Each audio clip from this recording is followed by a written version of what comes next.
on the phone. You've nowhere to go. Assalamualaikum warahmatullahi wabarakatuh. Sebelumnya perkenalkan kami dari kelompok 3 PE Angkatan 2021 ingin menjelaskan mengenai apa itu kontaktor dan fungsi kerja dari kontaktor. Pengertian dari kontaktor adalah perangkat listrik yang berfungsi sebagai penyambung dan pemutus arus listrik 3 fasa yang untuk menjalankan motor listrik.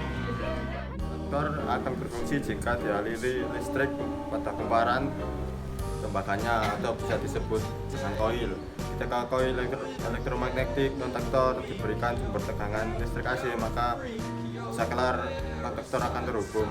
Selanjutnya saya akan menjelaskan mengenai bagian dari kontaktor. Yang pertama adalah kontak utama di sisi atas yang digunakan sebagai input dari sumber utama 3 pasang. Sedangkan kontak utama bagian bawah sebagai output atau input menuju ke beban. Lalu ada kontak bantu pada kontaktor, memiliki 2 kondisi, yaitu kontak bantu normally open NO dengan kode 13 dan 14 yang berfungsi sebagai kontak pengunci yang bertujuan untuk mengunci kontaktor agar terus bekerja walau perintah bekerja sudah dilepas.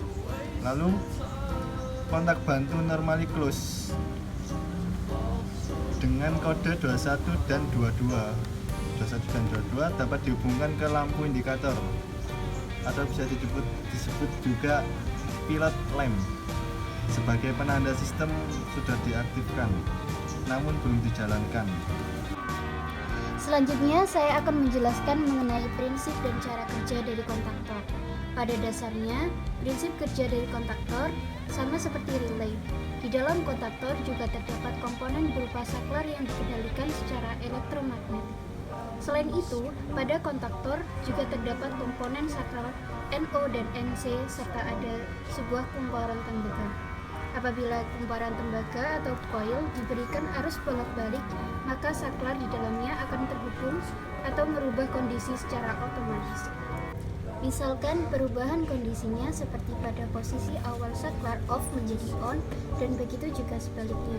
Dalam proses tersebut biasanya sebuah kontaktor memerlukan waktu selama 4-9 ms untuk on dan 12-22 ms untuk off. Namun ketika arus yang masuk ke dalam kontaktor berhenti, maka medan magnetnya akan hilang dan menyebabkan kembali ke dalam keadaan semula.